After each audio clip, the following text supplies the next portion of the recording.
जय श्री राधे।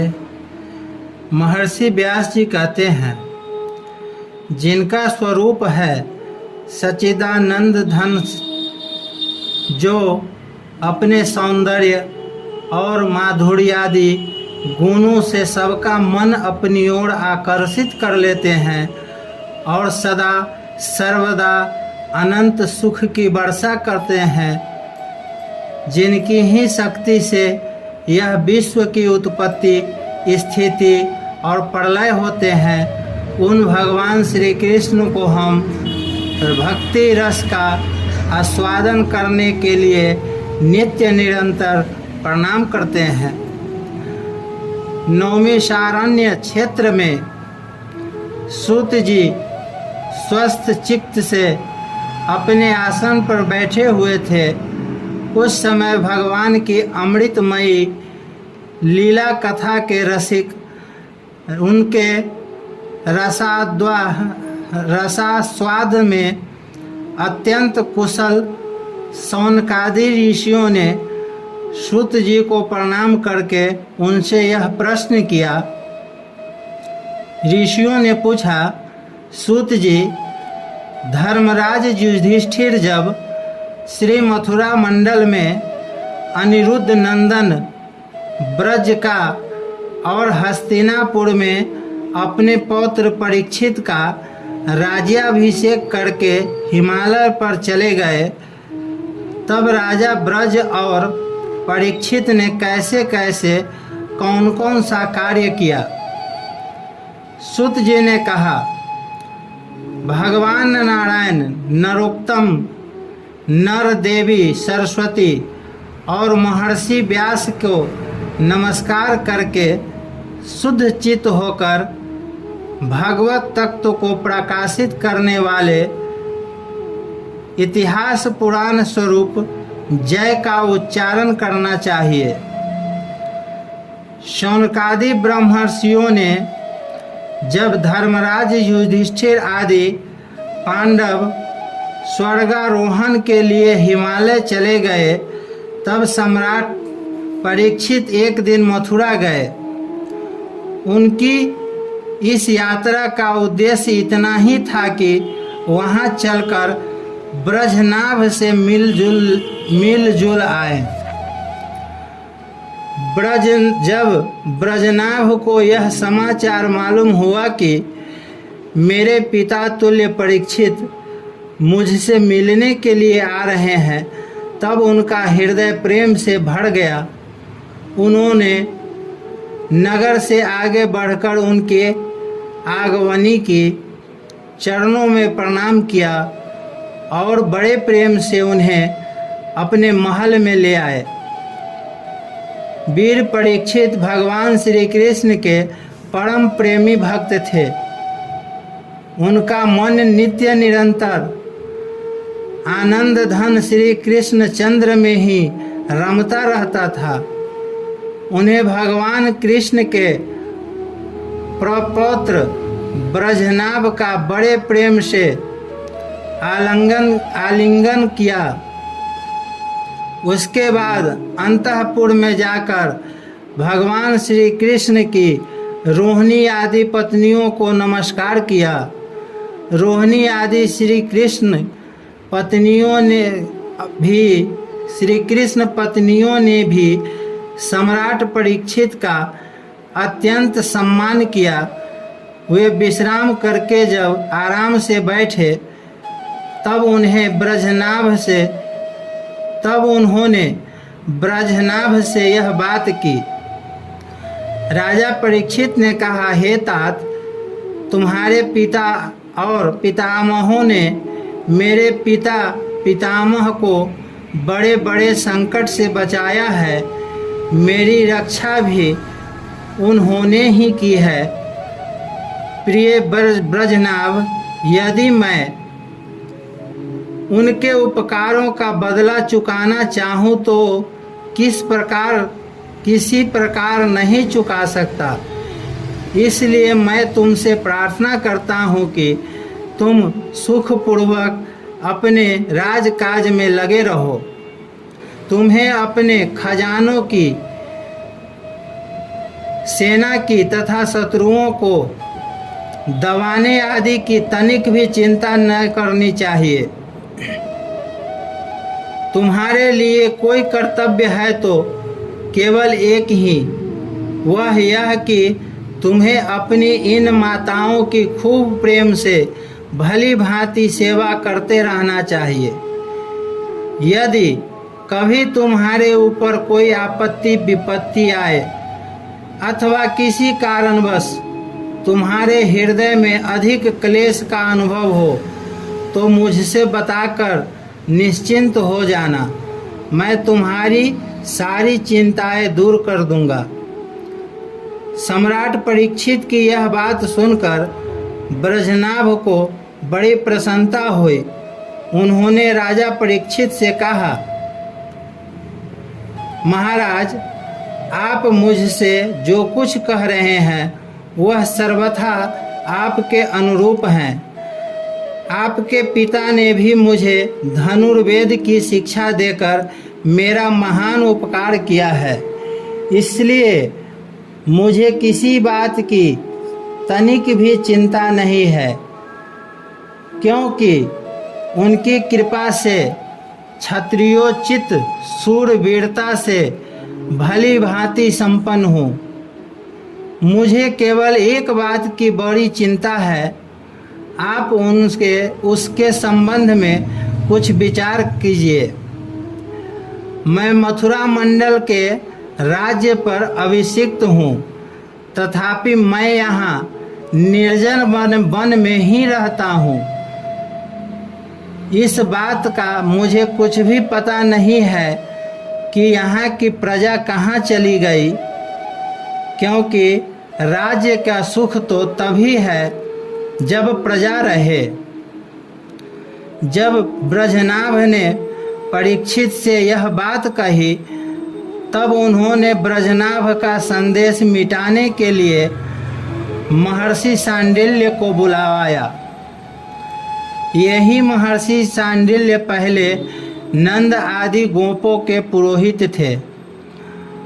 परीक्षित का संदेश पाते ही महर्षि सांडिल्य अपनी कुटी छोड़कर वहां आ पहुँचे। ब्रजनाभ ने विधि पूर्वक उनका स्वागत सत्कार किया और वे एक ऊंचे आसन पर विराजमान हुए। राजा परीक्षित ने ब्रजनाभ की बात उन्हें कह सुनाई। उसके बाद महर्षि सांडिल्य बड़ी प्रसन्नता से उनको सांत्वना देते हुए कहने लगे, सांडिल्य जी ने कहा, प्रिय परीक्षित और ब्रजनाभ, मैं तुम लोगों से ब्रज भूमि का रहस्य बतलाता हूँ। तुम तग्दचित होकर सुनो। ब्रज शब्द का अर्थ है व्याप्ति। इस विरुद्ध वचन के अनुसार व्यापक होने के कारण ही इस भूमि का नाम ब्रज पड़ा है। सत्व रज तम इन तीन गुणों से अतीत जो परम ब्रह्म है वही व्यापक है, इसलिए इसे ब्रज कहते हैं। वह सदानंद स्वरूप परम ज्योतिर्मय और अविनाशी हैं।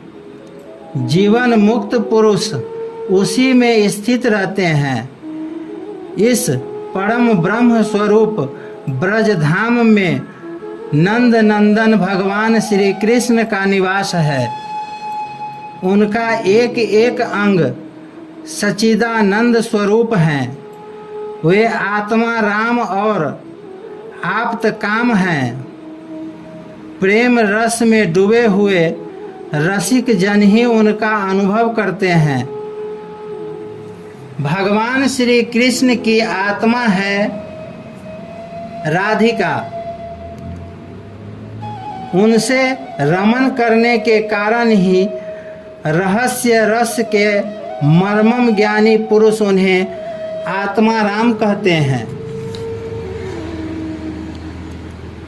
काम शब्द का अर्थ है कामना, अभिलाषा, ब्रज में भगवान श्री कृष्ण के वांछित पदार्थ हैं। गौए, ग्वाल बाल, गोपियाँ और उनके साथ लीला विहार आदि वे सब के सब यहाँ नित्य प्राप्त हैं।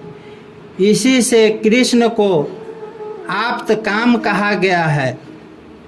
भगवान श्री कृष्ण की यह रहस्य लीला प्राकृतिक से परे हैं।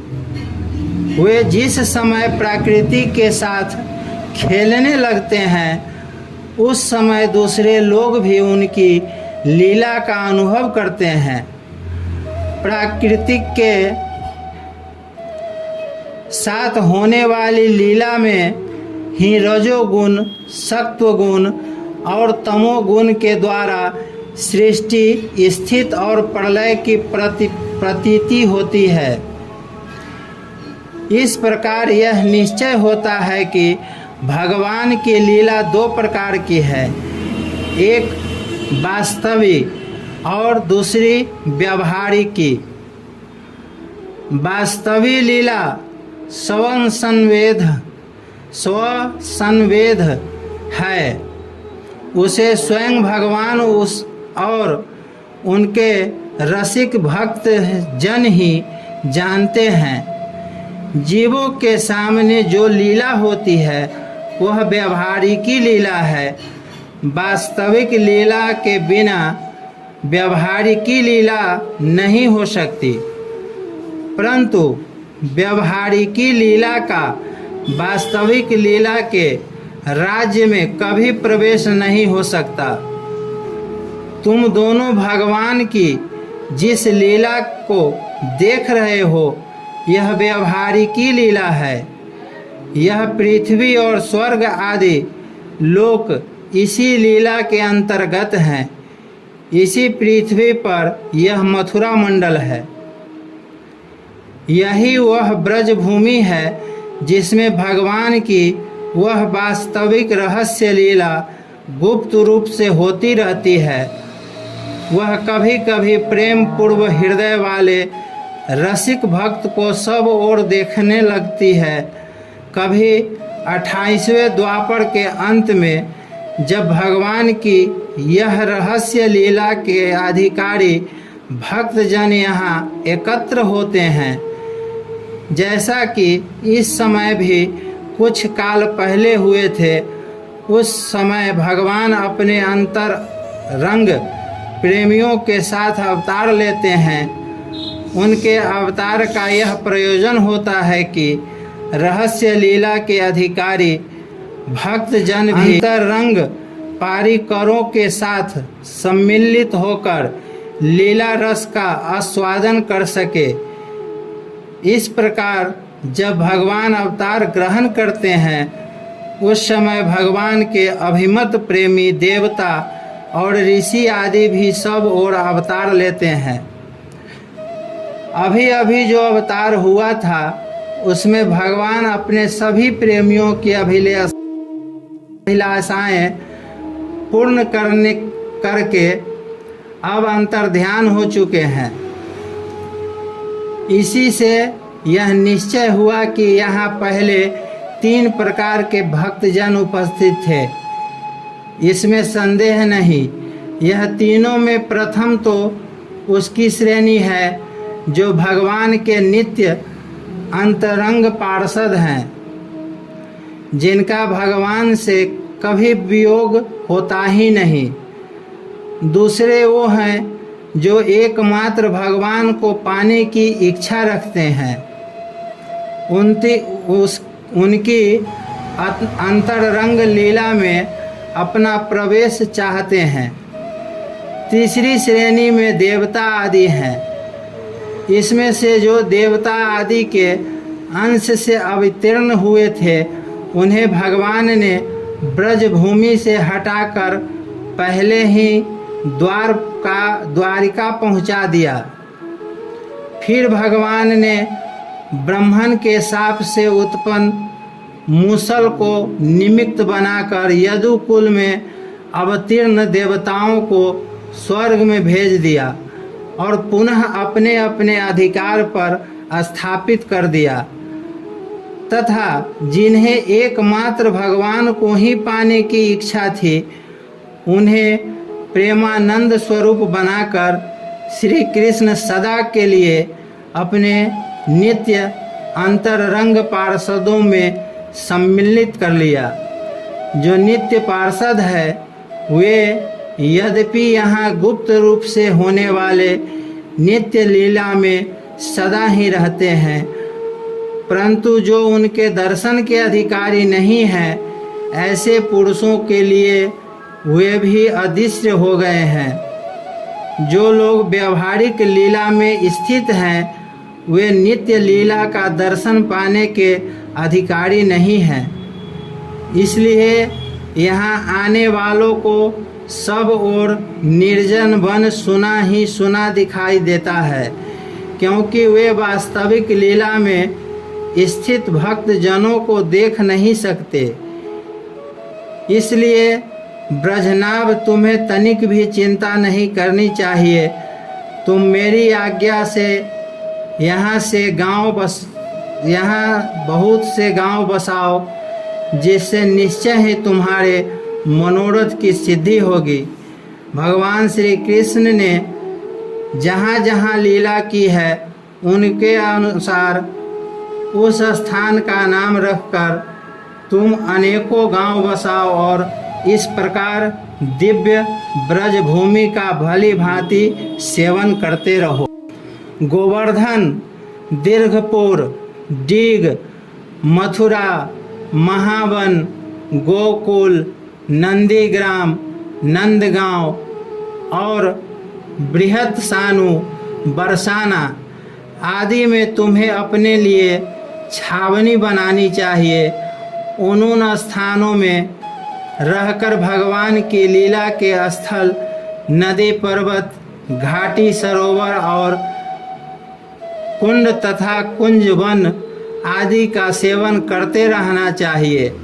ऐसा करने से तुम्हारे राज्य में प्रजा बहुत ही संपन्न होगी और तुम भी अत्यंत प्रसन्न रहोगे। यह ब्रज भूमि सच्चिदानंदमयी है, अतः तुम्हें प्रयत्न पूर्वक इस भूमि का सेवन करना चाहिए। मैं आशीर्वाद देता हूँ, मेरी कृपा से भगवान की लीला के जितने भी स्थल हैं सब की तुम्हें ठीक ठीक पहचान हो जाएगी। ब्रजनाभ, इस भूमि का सेवन करते रहने से तुम्हें किसी दिन उद्धव जी मिल जाएंगे।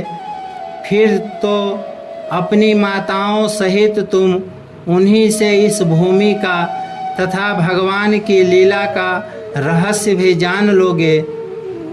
मुनिवर सांडल्य जी उन दोनों को इस प्रकार समझा बुझाकर भगवान श्री कृष्ण का स्मरण करते हुए अपने आश्रम पर चले गए।